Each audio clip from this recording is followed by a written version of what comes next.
How's it going, everybody? This is Alex Caceres, and you're listening to Story of the Fight.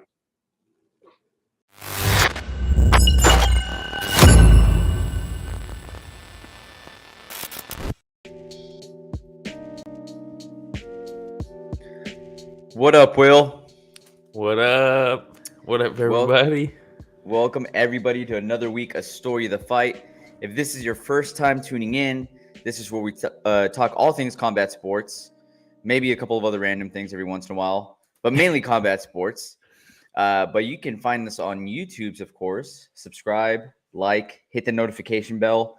If you don't like watching, but you like listening, Spotify, Breaker, Podcast, Radio Public, Google Podcasts, Apple Podcasts, Anchor FM, anywhere podcasts are found.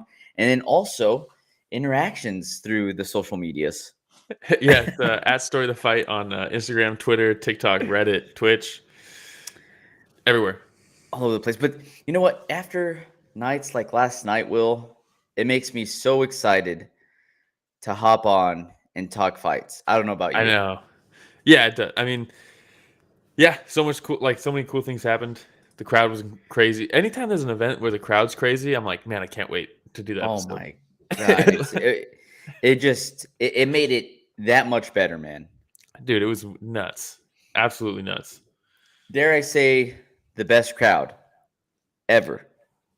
I would say no, but okay, who? Good. I still think Japan's all-time greatest. For UFC? No. I didn't know we were just doing UFC. Well, dude, if I go best crowd ever, I might go some of like Barcelona, or you know what I mean? Like, yeah. Well, I'm saying just for like, okay, let's say UFC, best crowd ever UFC. It's up there, man. It's up there, right? Yeah. Hey, shout out San joining us. Much love, San. Regen Nation TV, dude. By the way, again, been watching some more episodes of Regeneration TV. Got to check it out. Hell yeah, good stuff. But yeah, so let's go and get started, man. Look, I'm starting to get chills right now. Will, I'm not joking. I'm starting to get chills right now. Just getting ready to even talk about Cyril Gane versus Tai Tuivasa, dude. Yeah. So your boy went double or nothing with one of his pals at work. Hey, shout out HLB Comer. Salute. Yes. Dang, got all the boys here? Yeah, dude, we got all the boys here. It's awesome, man. That's how good the crowd was. Brought everybody. But I went double or nothing with one of my friends at work saying, hey, Cyril Gane's going to knock out Tai Tuivasa. Ooh. Yes. So I was pretty excited about that. Glaze Mob podcast joining us. Cheers, boys. He says, man, we got a good crowd this morning, Will. Yeah, Regen says, what a fight. My sons and I were losing it watching the main event. Yeah. Brian joining us saying the boys. Dude, all right. How can we not be excited about this? Okay, so Perez with the boys. From home. So Cyril Gane coming out. Right away, we know that this is going to be technique versus a little bit of craziness, power, street brawling style. Although Tai Tuivasa has seemed to be, working out some kinks recently with some grappling. Yeah, I think this fight kind of showed that he does, because a lot of people were like, man, Tai Tuivasa ranked number 3. Ooh, I don't know if he really deserves to be there. He deserves to be there. And like you said, going into this, it's like, all right, what's Cyril Gane going to try to do is to hit and not get hit, those stabbing, kind of poking leg shots or leg kicks and jabs, distance management, all that kind of stuff. Very good at it. Tai, very good at clinching and striking off the break, clinching, striking off the break, clinching, striking off the break, right? So it was like, man, is he going to be able to grab a hold of Gane and do that? And if he does, is Gane just going to punish him with knees like he does in the clinch to most of the fighters? So it was a very cool matchup. And I think Gane surprised a lot of people, or Tai, sorry, surprised a lot of people with this one. I I think there's a lot of people kind of thinking he did not deserve to be ranked number 3. But he proved we know himself, he's man. an exciting fighter. We know he's a fun fighter. He's a fan favorite. So in a way, you're almost thinking like, okay, I could see why the UFC is trying to push him up so much because everybody loves this guy, right? But you're absolutely right, man. He's been working on some stuff. He looked a lot better last night, and going up against somebody that I consider to be one of the most technical fighters in the UFC, especially the heavyweight division. He did really well. Yeah, I think right now Gane is the highest skilled heavyweight in the UFC. Yes. That doesn't mean he's always going to win every fight, but I do think he is the most skilled heavyweight in the UFC right now. Regen says Tai is so dangerous. The only weapons Gane could use without putting himself in danger was a jab and a few kicks. And okay, this is a shot right here. Where even with the jab and the kicks, Tai Tuivasa does a very good job of closing distance quickly. Right? Yeah. He has that quick step in, and he's so deceiving, man, because he doesn't look like he has a lot of reach. He doesn't look like he's very fast. But like I said, he can jump in very quickly and extend that right arm. Yeah. Yeah. And dude, he caught Gane with that right. Oh, yeah. First man to ever drop him. Dude went to decision with Francis Ngannou and didn't get dropped. Nuts. And then you comes out here like, oh my shoey. when he clocks him, man, you could see Gane's eyes where he got flashed. And he even said it at the end, and that's one of the things that I love about Gane too. You know, he just seems so down to earth and humble and respectful. And at the end, they're like, "Were you hurt?" And usually, fighters are like, "He caught me by surprise. You know, I wasn't hurt though. You know." Yeah, I was there the whole time. Nah, Gane's like, "Nah, he knocked me out for a little bit." Yeah, you know. Yeah. I was out. Out. How crazy was it when the crowd starts singing the national anthem? Oh, dude, it's so cool, dude. Yeah. Chills, man. It was so much fun. Like I said, the crowd made it so much better. I'll talk a little bit more about the crowd as we go later on down the road, you know. But for me, you know, like Regen pointed out the kicks. Yeah. And it wasn't just the leg kicks, but it was that front kick to the solar plexus. Stabbing front kick to the body, dude. Oh my God. I mean, how crazy. One of the greatest exchanges, and the chin, man. The chin on Tai Tuivasa. Look at that high kick. And shout out real quick, Glaze Mob says Tai Tuivasa knows how to move his weight around very fluidly, straight beast. And yeah, because you look at him and you're like, okay, what's this guy gonna do? But the dude does move very well. This reminded me of like MMA's version of Anthony Joshua versus Andy Ruiz. Yeah. They both kind of they look like, I mean, chiseled God versus this guy that looks all pudgy, you know? Yeah. But both of them elite athletes, though. Both of them elite athletes. That second round. HLB Comer said, I feel like Tai could have finished. He hesitated for a second after the knockdown. I was fucking screaming. Yeah, it was he drops him. That second round was insane because he drops Cyril Gane, and I'm like, oh my God, this guy's about to do it. He's about to finish Derek Lewis and then finish Cyril Gane back to back. This man's getting a title shot. Yeah. Gane did a decent job. Gane does a very good job defensively when things are too close, almost like Floyd does, Floyd Mayweather, where he'll shoulder in, right? Yeah, exactly. He'll duck, he'll shoulder in. And he did a good job there and kind of made it so Tai couldn't really – Tai came in like he was going to sit on the cage and finish him up against the cage, but then Cyril Gane put his shoulder into him, and he couldn't really get any big shots off, and it allowed Cyril Gane to recover. And when Gane is on autopilot, I mean, he's a Muay Thai guy, so he starts stabbing that front kick to the body, the rear leg body kick, and then he hurts Tai Tuivasa, and you're like, oh, shit. We got ourselves a fight here. That kick like 2 or 3 times in a row, and Ty's like, oh, and then he kicks him to the body like twice. He's covering up. He's walking backwards. He steps in with that knee. He grabs him, knees him in the body, throws an uppercut to the body, and then Tai cracks him with a hook and makes him take a step back. And I was like, this is fucking crazy. And then Gane goes back to the body, and ultimately, Gane was just too much. But man, Tai made it interesting in that second round. Oh, that was dude, wild. Super interesting. And he just shows how tough he is, man. There was one where he's walking in, and dude, it was nonstop pressure from Tai too. Oh, you know, but look at the toes. They disappeared in this shot. Yeah. But Tai's moving forward, and he kicks him, and you hear him go, as he gets hit. And I was like, oh man, that must hurt so bad. But he kept on coming the entire night. And like everybody's saying in the chat, Tai's just so tough, man. And We've said this before. We heard it last night. His stock is still going up in my eyes. Tai Tuivasa shows, like you said, I am meant to be in the top 5 right now. Yep. I'm meant to be here. I'm a serious contender. He's still learning. He's still learning on the job against some of the most elite athletes in the world. Yeah. But of course, it's not the last of Tai Tuivasa. Hopefully, we get to see him here very soon. Who would you pin him up against next?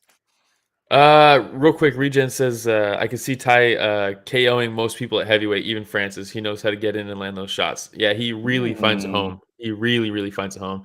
And it's one of those things where he's willing to and he's willing to take those shots. You know what I mean? Yep. That's the thing. Even if he doesn't eat the shots going in, he's willing to take them. But yeah, that'd be interesting. Tai, I mean, I don't know, man. At this point, he's not going to go up, so it's not like he's going to fight Cyril Gane or Francis.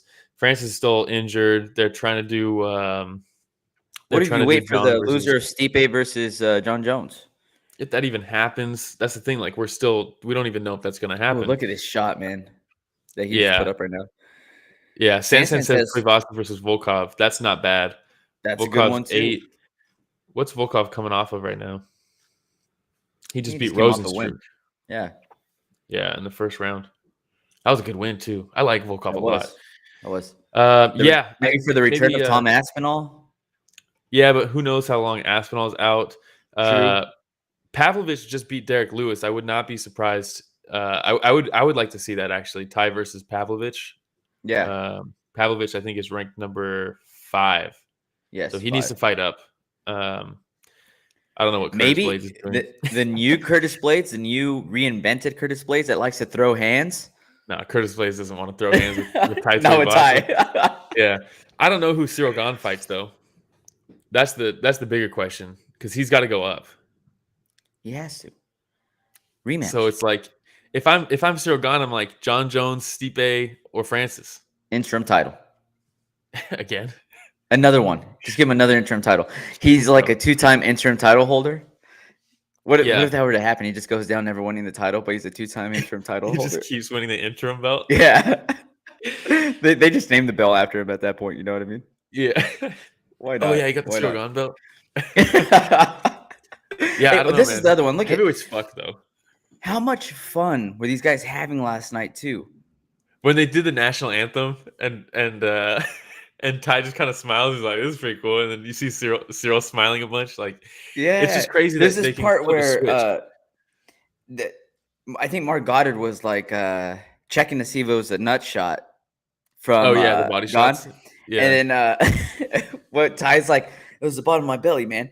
Then he looks at him, he shakes his belly, and then Gane like shoves him, like messing around, you know, like, "Hey, dude, let's get back to fighting."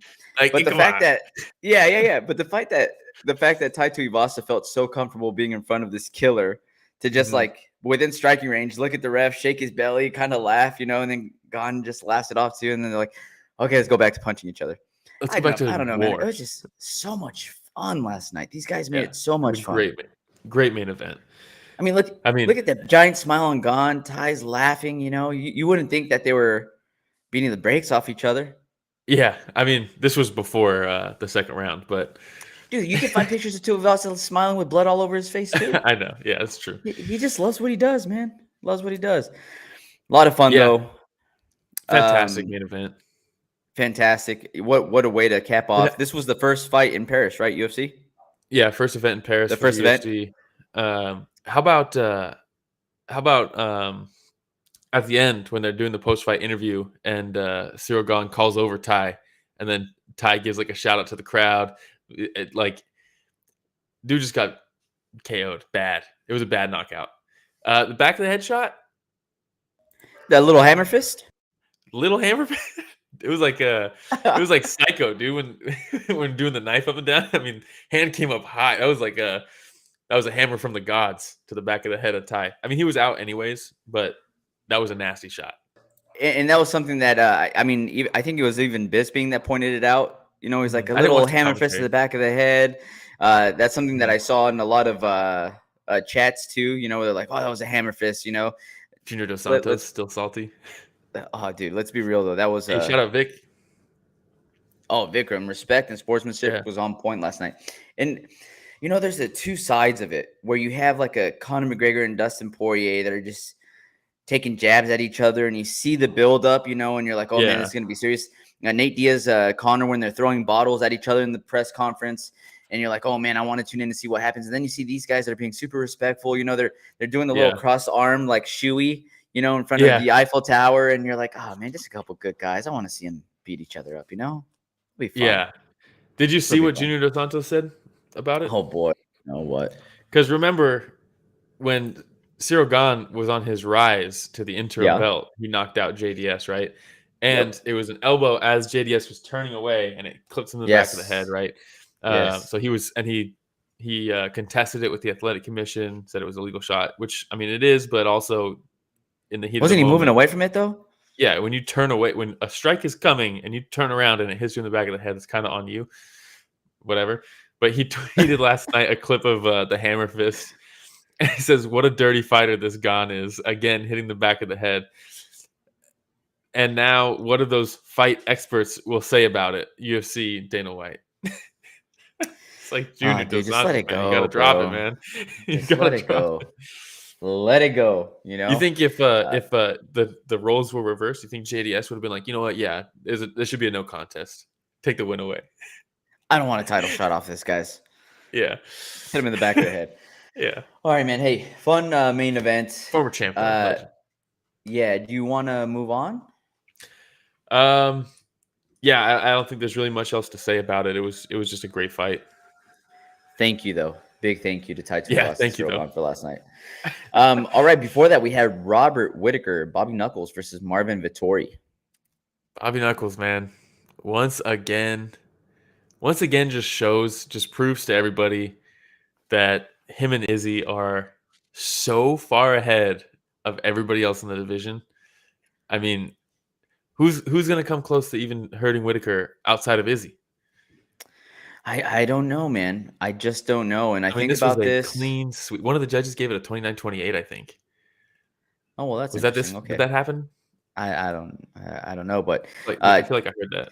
The thing with Bobby Knuckles is that what he's very good at. You know what he's probably gonna do. You just can't stop it. Like he has that straight right followed up by the right head kick that's so clean. Well, he'll throw that jab to high kick on the same side. I mean, he has 3 tools that he uses extremely well, and then very, very well. And there's nothing you can do about it. I think there's a couple shots here of Vettori eating that right head kick. And hey, props to Vettori too, because that was a display of a solid chin too, right? Once again, prove this chin is insane. But what do you do with Robert Whittaker now? You can't continue tossing him up against Adesanya over and over again, or you have like I would watch that. But or you have like Pereira, that there's people like him that you just keep on cycling over Whittaker. And just leave Whittaker at 1. What do you do? Yeah, I don't know. But Regen says Rob took his will to fight. Sansan says Bobby Knuckles is my favorite middleweight masterclass over Vettori. Yeah, I thought he should have got a performance bonus for this one because, I mean, he made it look like Vettori. I mean, he made it look like they were. Vettori had nothing. He had nothing. The grappling wasn't there. He couldn't land his hooks. I mean, Whittaker beat him to the punch every single time. He had one of the best quotes at the end of the interview when he said, "I make people hate fighting." Yeah. Dude, I think do you think he hurt his arm with the high kicks? Because remember, he broke Jared Cannonier's forearm with the high kick. And it seemed like I think it was in the second round, Vettori's rear hand, it seemed like he hurt it. He was holding it weird, and I don't think he threw it again. Really? Because of those high kicks, man. I mean, yeah, the dude hurts people. Anybody not Yoel Romero. Even when you're blocking them, man, and they're going right on your forearm over and over again, it's going to take a toll on it, But just another masterful performance. Vikram coming through. Vettori ate a ton of shots. Props to him. But Rob was levels ahead skill-wise. And that's the story of the fight. Here we are. The Or King was funny at face-offs. Yeah. Trying to intimidate somebody who took it to Romero twice. Yeah, not going to work. Not gonna work. I'm curious if we have any Vettori fans that are tuning in right now, because I'm a Vettori fan. he's a great fighter. He's a great fighter. Sometimes I think he's a little cringe going definitely. into the fights, but he's a good fighter, man. Yeah, I mean, his fight with Regen says Rob has been talking about moving up to light heavyweight. He has been talking about that, and I don't think he should. He's already not a big middleweight. But if you're Rob, okay, and I'm trying to play devil's advocate here, and I know that go fight Izzy has a lock. Izzy has a lock on this weight class, and I've already fought him twice. I've lost twice. So am I going to get another title shot? Or if I talk to Dana and he tells me, hey, if you go up to light heavyweight, you might be able to get a title shot faster than staying at middleweight. What do you do? Dude, you don't go up because those guys are way too big for him. Yeah, I don't know. HLB Comer shouted out the feints from Robert Whittaker, which again, that's how you see a high level fighter. Same with Cyril Gane, right? The feints. But Sansen says, who does Vettori face next?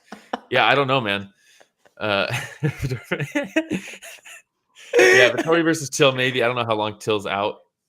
Vettori versus Till sounds fun, yeah. Hey, can we go back to the HLB Comer comment, though? Yes, classic. The Vettori fans right now. Yeah, that's Vettori also, simultaneously. Yeah, that is. How's that even a question? Oh, Vettori. Yeah. That guy. All right. Well, Bobby Knuckles still showing that he's in the class, along with Adesanya, all on their own. We'll see what happens from here. But yeah, there's not much to say about this fight because it was very one-sided. Very one-sided. It was super one-sided. I don't know what to do next. Like Regent says, I don't want to see Rob fight Yidri.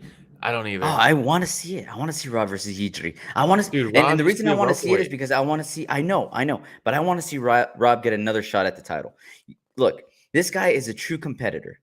If you were to give this guy an option and say, "Hey, do you want to chill in this weight class and just be number one, man? Just let us know when somebody's ready to fight the champion, or you want to fight the champion to try to be the champion? Do you want to get a title shot? Do you want to be the gatekeeper to the title shot?" Like, as a true competitor, you give me I know I'd be like, dude, give me a title shot. I might lose, but who knows? I don't know. But I'd rather do that than sit here at number one and not get a title shot. But none of that makes me want to watch it. You know what I mean? Oh, man. Yeah, I agree with you. Because you think you feel like he'll get beat up maybe against Yidri. Dude, he's way too small. He's way too small. I'm saying I want to watch it because if I'm watching that fight, that means that Bobby Knuckles is getting another shot at a title. And as a Bobby Knuckles fan, I want to watch that. I want to see him get another shot at the title. Yeah, I think Regen has I think, in my opinion, that's the route to go.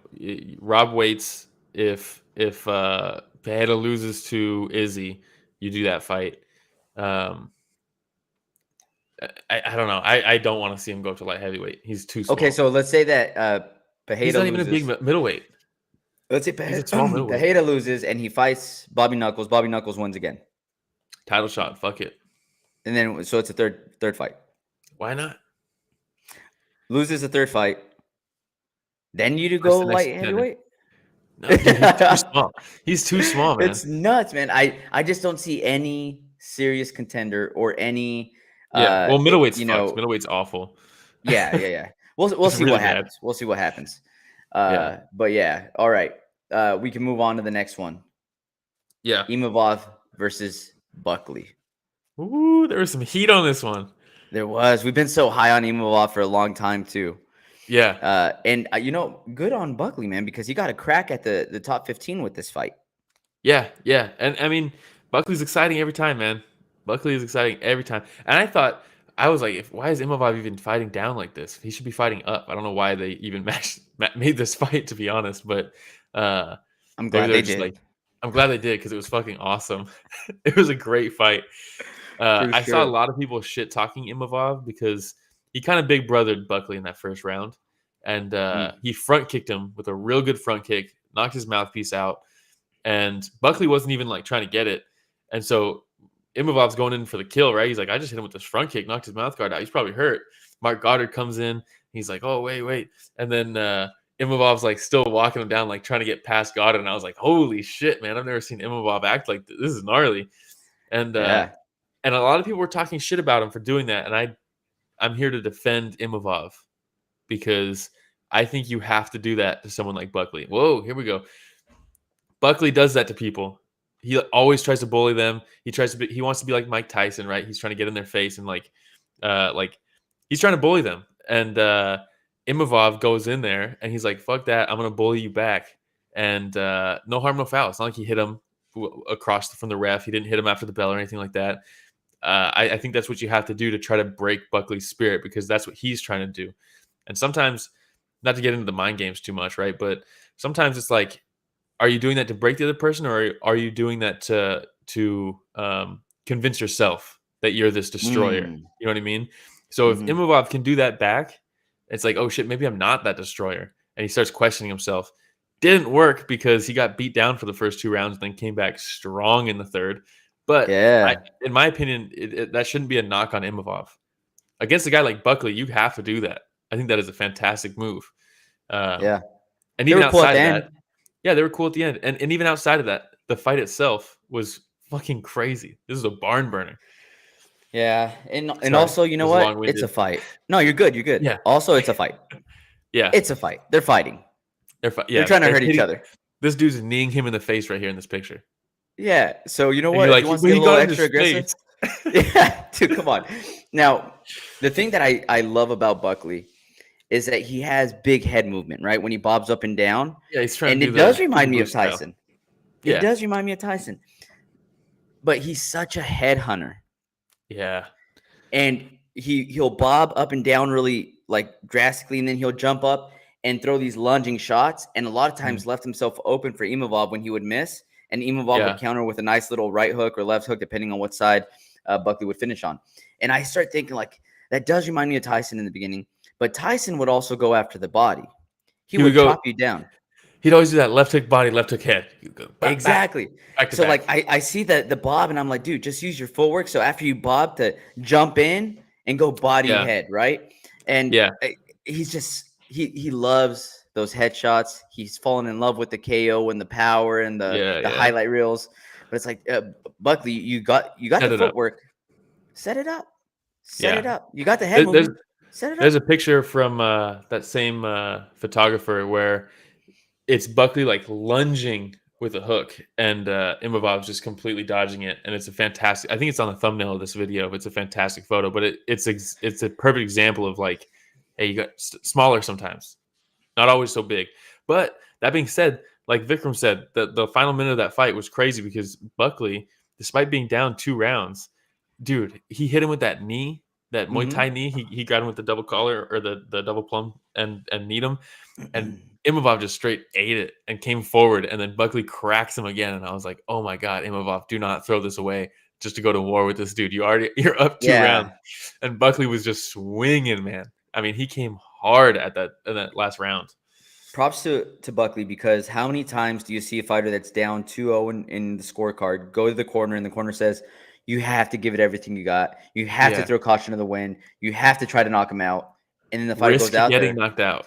And it's a lot easier said than done. You know what I mean? It's easy for me to say it sitting on this chair. It's easy for you to say it. And it's easy for the corner to say it when they just go back on their stool outside. Yeah. But Buckley went out there, man, and threw everything he had for those last 5 minutes. Yeah. And people are like, oh, he should just fought like that since the beginning. You can't maintain that for 15 minutes.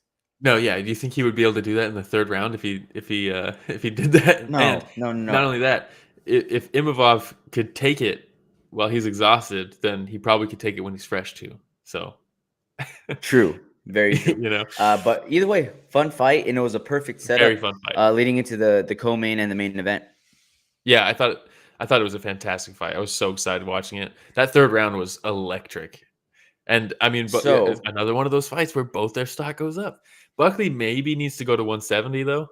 I don't know if he can handle middleweight. It was a big size difference. Imavov looked massive, and Buckley's a big dude. He is. He's stocky, man. I don't know if he'll be able to drop down to 170. I wonder what his weight cut's like now. Didn't he fight Kevin Holland at welterweight? Did he? I don't remember. That was his debut. It's short notice, so it's different. But I want to say it was middleweight. Was it? Oh, you're probably right, huh? Because I want to say it was middleweight. yeah, it was middleweight. You're right. So right now we have Imavov at number 12. Ahead of him, you have Kelvin Gastelum. Whatever Should happened to not be ranked him? above him. Andre He fought. Muniz, Darren Fought, Till, Jack he fought Hermanson. last night. Jackson fought last night. Hot cross. Yeah. His doppelganger. Yeah. Hilarious. But so I mean, after this fight, you have to have him fight up, right? Well, he should have fought up after his last fight. He beat Edmund Shabazian, and then they're like, "All right, here's a fight someone unranked now," even though Edmund was ranked at the time. But yeah, you go up. Give him Jack Hermanson. Give him. Ooh, Sean I was just Strickland. looking at that right now. Yeah, I don't know. Yes, I agree. All right. Yeah. Want to move him up one? though, because middleweight's awful. So like now we need to start moving these guys up. Imavov and Andre Muniz are the two, in my opinion, that need to be catapulted to the front, just like they did with Alex Bejeda. Exactly. Mix it up. Don't make them fight each other, because now we're killing contenders. But get both those guys up. Like, I don't know. Derek Brunson's already talking about retiring, and we're still keeping him at number 4. Like, what is he going to fight Izzy again? No. So like, Andre Muniz actually poses some interesting stylistic threats to Izzy. Let's get him up there. Imavov, I think, is a very complete fighter. Get him up. Darren Till, come on. Darren Till's above both those guys. Don't talk bad about Darren Till. Okay, I love that guy. Love the guy, but he's a scam artist, and hey, as of late, not a fighter. Whoa. You know what? On that note, we'll move on, dude. Yeah. I don't want to get all angry right now. Yeah. Also was just arrested, but. Hey, dude, take it easy on the guy. Huh? He's having a tough time. He is. All right, let's see here. We had a Kopylov versus Chirico before this. Yeah, this fight I thought was not going to be good. I'm not going to lie. Really? Yeah, I was like, I mean, both these guys, I don't know. I'm not super impressed, honestly, but I was like, this is a great prelim fight. But when it was on the main card, I was like, what are we doing? And hey, by the way, if you ever wonder what Chase Hooper would look like in like 5 or 6 years, dude, it's Kopylov, dude. Just look at him, and you're like, oh, that's a grown-up Chase Hooper. Yeah, if Chase Hooper went over to Russia to train his grappling, he's like, instead of Ben Askren, if he went to Russia, yeah, he'd end up like Kopylov. Oh man, it's pretty crazy how similar they look. Yeah, you know what? Chirico looked pretty good that first round to me. And yeah, he did. He had this one move that he did 2 or 3 times where he would lean back and he would come in with like a shovel hook, right hook counter anytime that Kopylov came in, which was pretty neat. But it made Kopylov hesitant in that first round. He was a little hesitant, didn't want to go in. What was the difference for you, though? Body kicks. Yes. Yeah. 100%. Yeah, the body kicks opened up everything. Once he started throwing those, he was like, oh, wait, I got this. I can just use that to set up everything. Yeah. Hey, I'm coming in, with my left-right combo, and I'm getting countered. Yeah. Maybe I could just reach him from a little bit further back with this nasty kick right to the liver. You know what I mean? Yeah, over and over and over again. And then it worked. In between rounds, Chirico's corner was like, hey, start throwing body kicks. We want body kicks. And he goes out and he starts throwing punches, and then Kopylov starts throwing body kicks. And I think it was Bisping who was like, Kopylov listened to his corner. Maybe Chirico thought they said, hey, take body kicks. And he was like, I got you. Yeah. Oh, okay. Yeah, I'll eat those. High level of execution. Yeah. Shout out to Buy Lows. Ty is representing the Aussies. He put up a good fight. Yeah, he was phenomenal. We talked about that already. If you want to rewind and go over that main event, fun stuff. Yeah, a lot of praise for Ty. And even if you go back to the other Ty fights, we're big Ty fans, man. How could you not be? I think he was the one I picked where I said, if you were to pick, and I'll ask anybody else listening right now, everybody else listening, if you were to have one fighter that you could party with for one night, who would it be?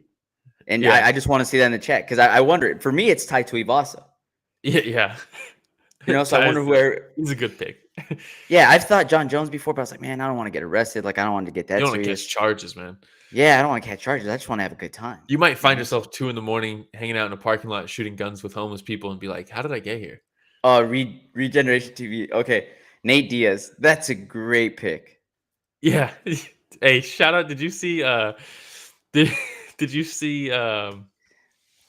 the USADA guy go to drug test Yes. Nate, and he smokes him. He's like trying to smoke him out. DK. It's my guy DK right here. You said. That's my guy DK. All right. All right. Yeah. It's just going off the rails. Let's bring it back in. Let's. Look at Chase Hooper there. Yeah. Look at What a sick picture, by the way. Look at his face too. Yeah. It's like I just did that. Oh, Vikram says he'd party with Kevin Holland, by the way. That's another good pick. Oh, that's a good one too. Doing superhero stuff, like you go party, then afterwards you go like stop robberies. Yeah. Kevin Holland's that's a good pick, man. That's a really good pick. All right, let's see here. The finish though, Kopylov, the hand speed. I mean, he set him up with the body kicks all day, and then had him hurt against the fence, and then was like, "Oh yeah, also check these hands," and blitzed him. Dragon Ball Z combo. It was perfect. It was a perfect finish. We talked about calculated finishes that we've seen recently, and that to me was one of them because it was spot on, extremely accurate, perfect combo. So it was good stuff. HLB Comer says best Bisping joke was when somebody missed something and was like, "Can't watch two things at once." And Bisping went, "Imagine how I feel." Oh yeah, dude, that was really good, booth, man. That was really good. He has the perfect combination of like jokes and like non-fight related topic things, and then focusing on the fight too, and being able to break it down. Yeah. Really good. Him and Felder together is really good. Yeah. So, are you ready for the next one? I think we're gonna skip a couple fights, right? To try to. Yeah, we'll skip through them. We're already at 36 minutes. Yeah. Vikram also said Kevin Holland might turn into Batman if any trouble arises. Yeah, if you're partying, well, at least your shit goes sideways. Yeah, you got to have someone like Holland. And Regen says, speaking of Dragon Ball Z, I'm going to see the new movie here in a few. Can't wait. Let's go. Oh, nice. Dragon Ball Z. Nice. That's what's up. All right. We also had Jourdain versus Wood. Yeah, so we're skipping Aaron's versus is it Gomez? Yes. Yeah, so we got Nathaniel Wood versus Charles Air Jourdain. We're going to talk about that one instead. Nathaniel Wood is so impressive to me. This guy is so damn complete. Every time I see him fight, I'm like, dude, this guy has so much potential, such a high ceiling. I counted him out going into this fight because I feel like I've been seeing big steps forward from Charles Jourdain. Yeah. Well, the other thing, too, to think about is Nathaniel Woods, this is his second fight at featherweight. He's a bantamweight. So I was like, man, should I pick Jourdain just because the size difference? I don't know if Wood can continue this at featherweight. But ultimately, I ended up picking him. But yeah, he's way smaller.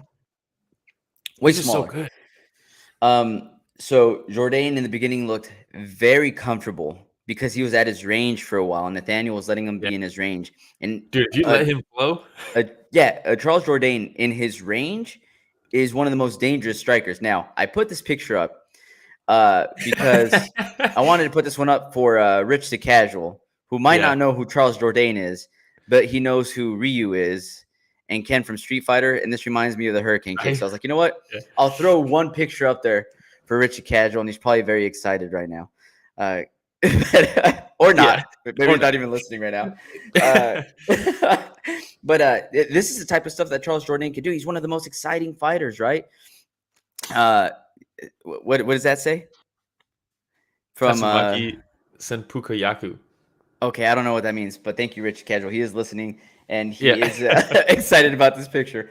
But yes, so the thing, though, is that Wood was able to draw Charles Jourdain into his game plan and go into a phone booth boxing match.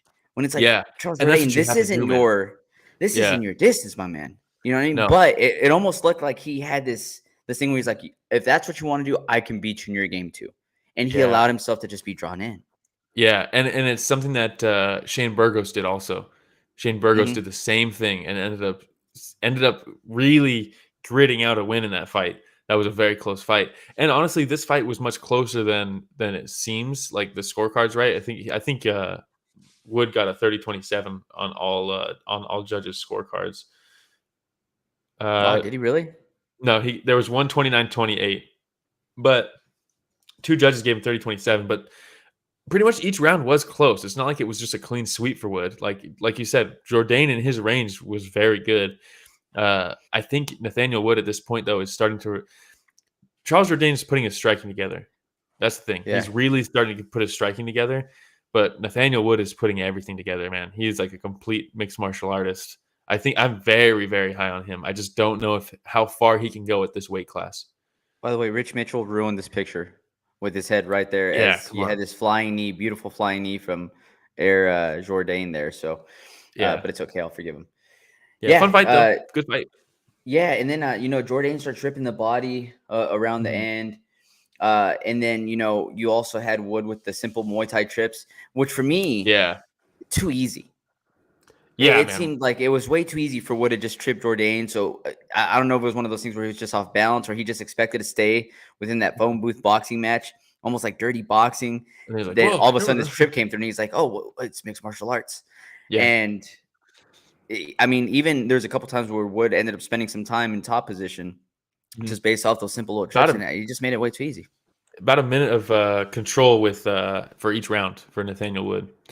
And man, can we talk about the photographers? I know we already did kind of, but By Los says, ooh, that's a nice punch. There was like 5 or 6 photographers at this event, probably just because it's the first one in Paris. But man, there is some great shots from this event. If you just go through the Getty Images page, just search UFC, sort by latest, there's some incredible shots. But yeah. What was that photographer's name? Julian DeRosa? Yeah, Julian. I think it was Julian DeRosa. Julian with an E, not an A. Of course. Yeah, French. But Regen says, I tried that kick on my brother when I was a kid. Brother, friend. I mean, I think all of us have tried something like that from Street Fighter on our friends. Yeah, right? Definitely. Hilarious. Mixing a trampoline, dude. Who knows what's happening? It gets real. Real. All right. Before that, we're covering Magomedov versus Stoltzfus. Yeah, I mean, Quick fight. I think we'll be able to explain it with 2 pictures. It's really quick though, but very impressive at the exact same time. Yep. This one, it's like I'm hoping something real comes from this because again, middleweight is just god awful. So please let this not just be like a fluke, like, oh man, we've got a very good finish here, and then it kind of teeters out. Because the guy's had a long career already. He's new into the UFC, but this brought him to 25-4. He's 36, right? I think 32. 32. 32. Last loss was in 2018. This was his UFC debut.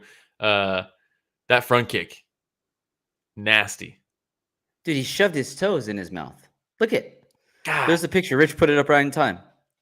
Yeah, I mean, I mean, I can't imagine like a worse thing.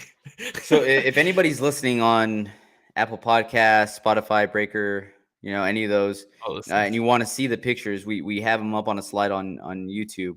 But it's literally Magomedov's toe shoved into the roof of Stoltzfus' mouth. Yeah, cannot be good. Honestly, can't be good for anybody. No, everybody involved doesn't like this. Nobody likes this.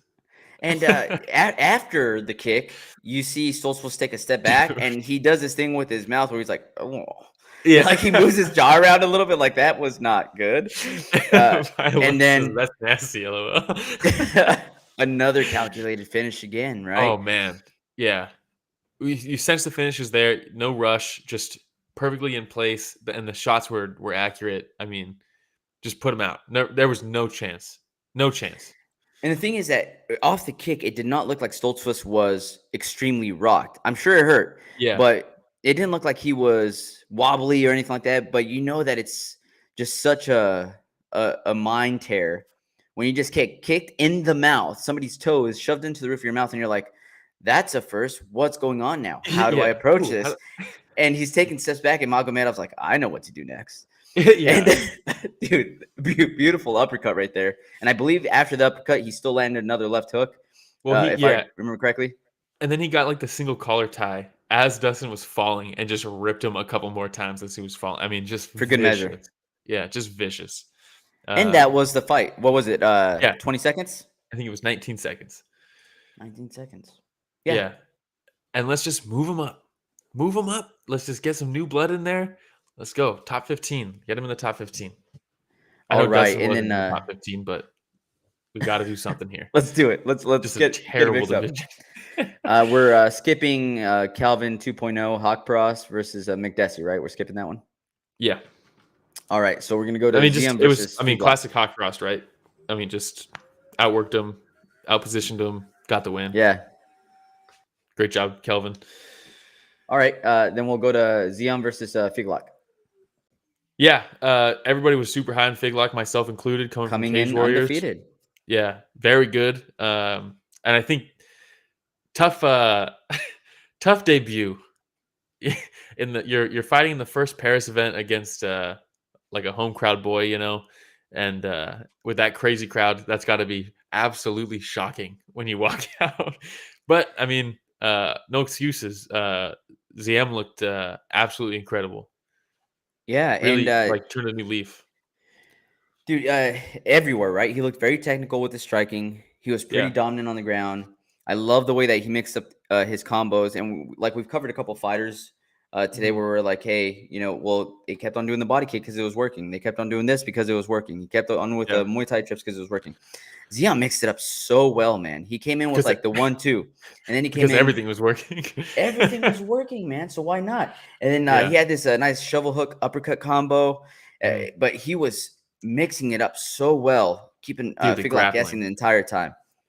The grappling was the big thing for me, like, and I personally hadn't seen from Ziam before up until this fight. No, and it set up all his striking because every time, like every single time, Figlak would get comfortable.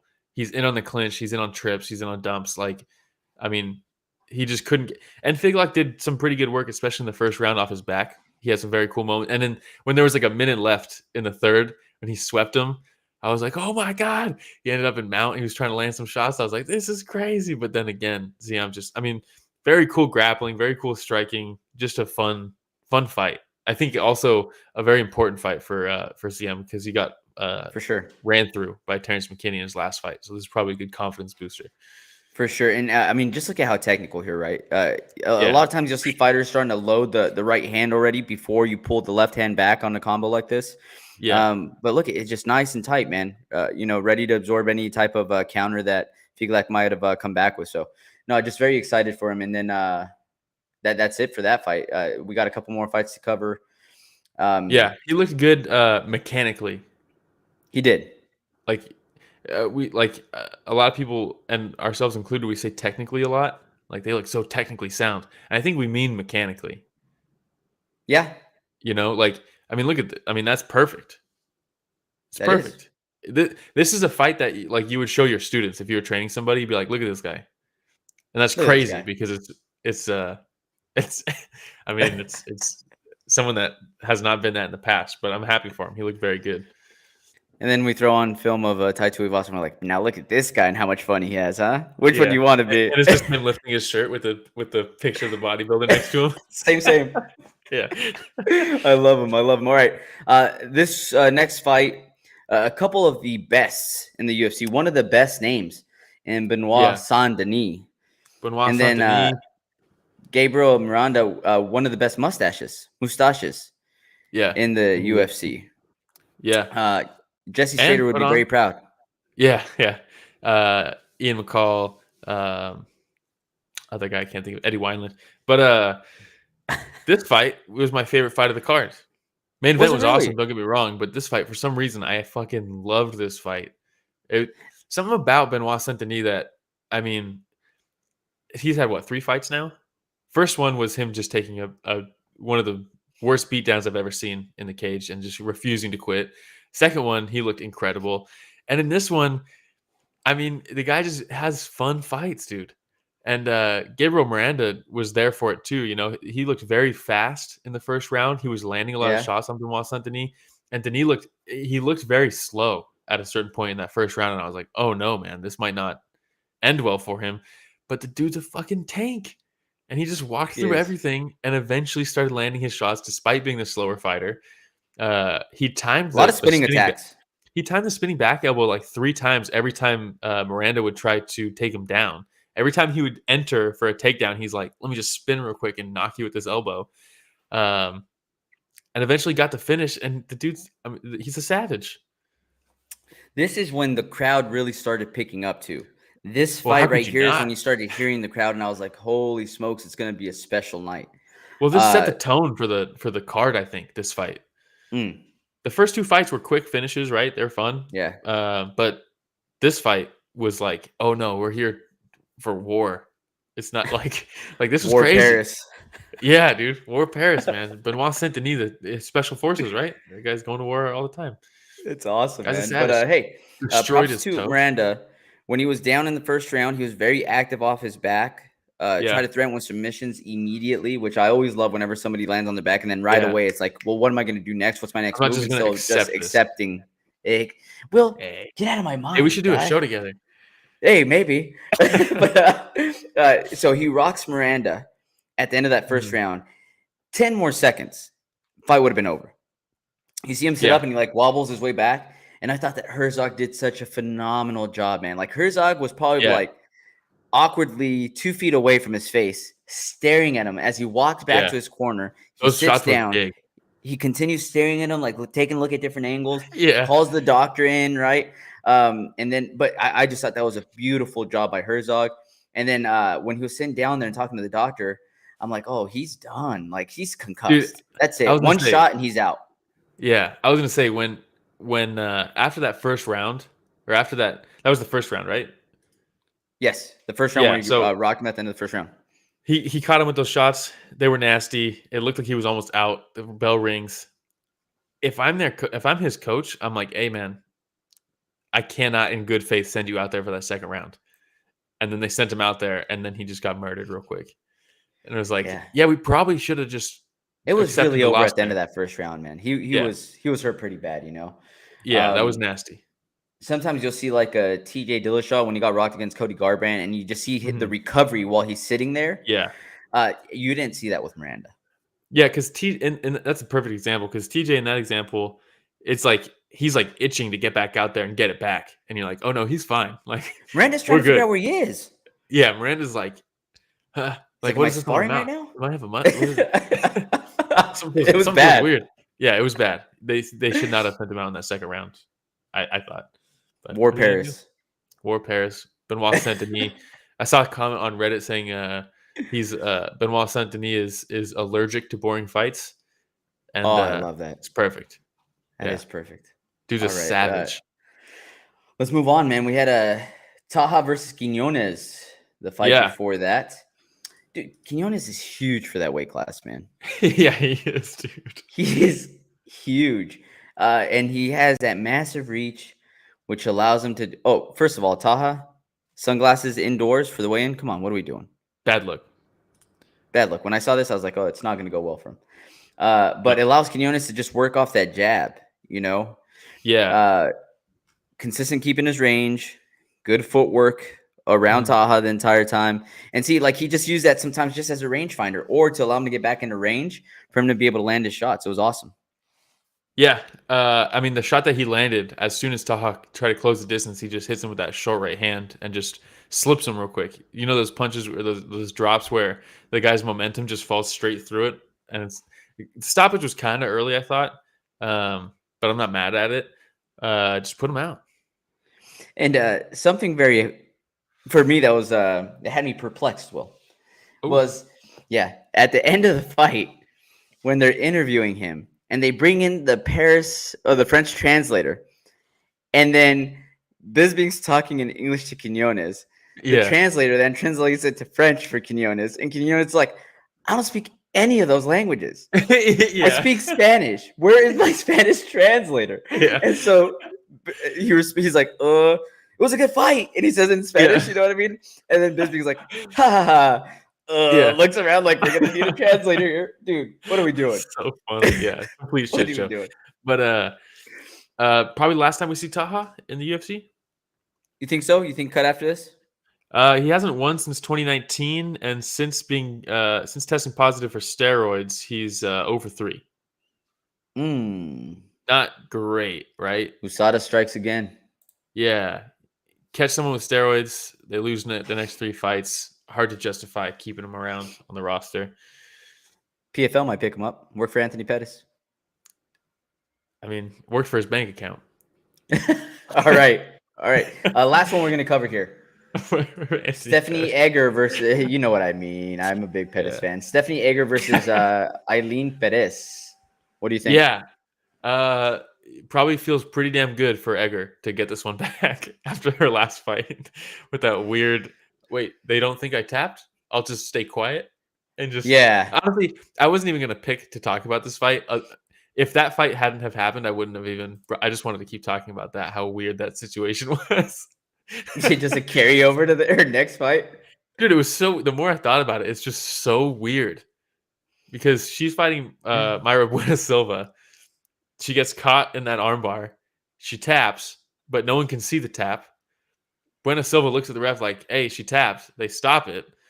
And they're like, we didn't see a tap. And Egger, instead of being like, I didn't tap, she's just like, it's so weird, dude. It's so weird. Because if she didn't tap, she'd be like, what the fuck are you guys doing? I didn't tap. Stop. Like, why did we stop this? I was fine. But she's like, she just looks over at the corner like, what should I do? Yeah, and they're just like, I don't know. But then, it's just so funny to me. But then this fight, she comes in, she gets it back, she gets a submission win of her own. In less than a month. In less than a month, she went and got a W on the board. So good for her. Yeah, back at it. Yeah, good shit. All right, man. We will go over to we'll go into a moment of silence, Will, for all of the fights we lost. Oh, and it's a doozy, man. It is. It's a doozy. Let's see. So Ricardo Ramos was supposed to fight Danny Henry. Both fighters got injured. Benoit Saint-Denis was supposed to fight Christos Giagos. Very good matchup on paper. I wish that kind of happened, but then we ended up getting a sweet fight out of it anyway, so it's all good. Caitlin Chikagian was supposed to fight Manon Fiorot. Was excited for that because Manon Fiorot is fun, even though it probably would have just looked like Chikagian fighting herself in a mirror. But then, actually, I think originally it was supposed to be the Andrade versus Fiorot, which would have been very good. That matchup-wise, I think that's awesome. Andrade fell through. Chikagian stepped in. Then that fight fell through also. And then let's see. Let's see. Oh, Makhmud Muradov versus Magomedov would have been fun, but Muradov pulled out.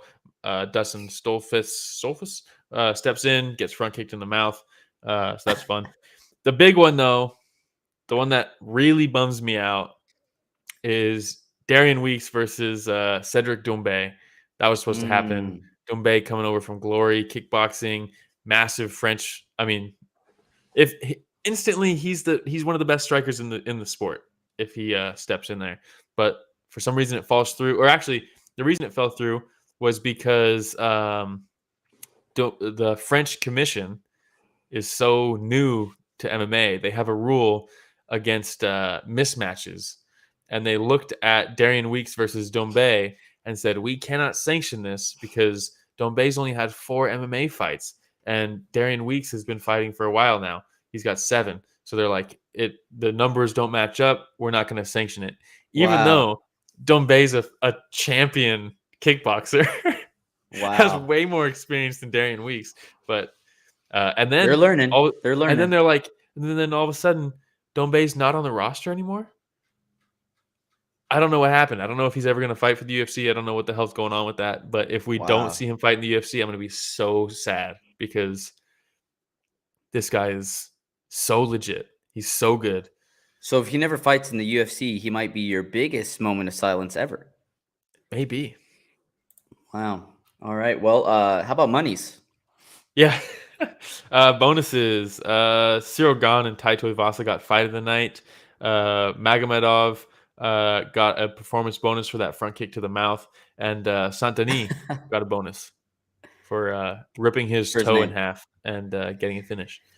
And I think that we all got a bonus, Will. And who else deserved a bonus was that Paris crowd. Yeah, fantastic.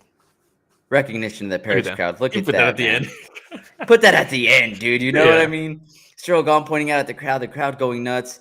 Like I said, this is the best crowd I can remember for UFC events. Let me clarify. I can't remember a better crowd. Between the chanting, the yelling, screaming and chanting the national anthem as a group in the middle of a fight, to where the fighters have to appreciate and recognize what's going on at that moment. That was crazy. It was such a blast, man. So, what do we have next week? Is it next week? Let's see. We got 279 is next week. UFC 279. Khamzat versus Nate Diaz. The UFC doing their absolute best to fuck up their own promos every single week. They spell Khamzat's name wrong in the official promo. Hazmat Himaev. They just keep fucking up. Remember they put who they put? It was Leon versus Usman, and the picture was like who was it? Was it Jamal Hill instead of Leon Edwards? Oh god, yes. They've been fucking it up over and over again. It seems like every week they fuck up their own graphics, but I'll be honest, not the best pay-per-view. Okay. Khamzat versus Nate is a insane mismatch. It's a bummer. The Leash versus Tony Ferguson is the co-main. I don't know what the hell we're doing with that. Both guys aren't even in the top 10. Tony's not even ranked Holland at welterweight. Versus D-Rod. Holland versus D-Rod is fantastic. And Johnny Walker versus Kuchalaba should be good also. But, I mean, this just doesn't... like. How is Tony Ferguson in a co-main at welterweight? They are banking so heavily on Nate Diaz's name. Yeah. And so heavily. They're banking on him losing. That's the worst part. This whole charade is literally just make sure we drop Nate's value as much as possible before he exits the contract, because this is his last fight on his deal. Oh, man. So let's build him up as much as possible to get murdered by a welterweight, because Nate's a lightweight, and send him off with his value low. All right, man. Before we get going here, I just want to give some shout outs. San, Vikram, Regen TV, HOB Comer, Glaze Mob, Brian. Who else did we have on here? We had Lowe's. Yes. Shout out to everybody that joins us during the live show in comments. It really makes the show so much better. So hopefully y'all continue joining us. We try to be on every Sunday around the same time, which is 9 a.m. Pacific, 11 Central, 12 Eastern. But seriously, so much fun whenever anybody joins us and kind of shares their view on things too. So really appreciate everybody. Shout out Kai Wu. We just interviewed him. Check out his interview. Didn't get the win last night, but that's how it goes sometimes. That's how it be. It's a dog world. But I'm sure he's going to bounce back without a problem, man. Yeah. And we got the boy Andrew Toasty fighting the weekend of Halloween at the Santa Cruz Beach Boardwalk. Let's go. What? Yeah. What? Are you going to go? I'm going to try, yeah. Oh, man, I wish I could go. But for anybody that's tuning in for the first time, please like, subscribe, hit the notification bell. Regeneration Nation TV says, moms love this show. He says, before that, he says, shout out to you guys, man. I love the content. Everyone tell your moms about the show. Moms loves this show. Couldn't say it better myself. Absolutely. Please like, subscribe, hit the notification bell. We're trying to get to 2,000 subscribers on the YouTubes. And maybe you don't like seeing our ugly mugs, but you like listening to the content. So that's going to be Spotify, Breaker, Podcast, Radio Public, Google Podcasts, Apple Podcasts, Anchor FM, anywhere podcasts are found. Social media will. Yeah, we're at Story of the Fight on Instagram, Twitter, TikTok, Reddit, Twitch, everywhere. Everywhere. And it's Story of the Fight everywhere. Seriously, like if you can't find us, you're just not trying hard enough. And we're going to be having a website soon. Yeah, we got storyofthefight.com. It's not up yet. We have to host it still, but we got the domain. Big things coming, man. Big things coming. And, I can feel it. And how about this? I spoke with a screen printer here in Monterey, and hopefully going to get a deal. We'll see. Got to talk to him some more. Try to get 3 shirts up on that website. That'd be sick. Yeah. All right. Well, thank you, everybody, once again for joining us for another week. A Story of the Fight. Oh, by the way, before we go, this podcast is produced by Richard Bustos, a.k.a. Richard Casual. We love him. He's fantastic. Thanks, everybody, for joining us for another week. A Story of the Fight.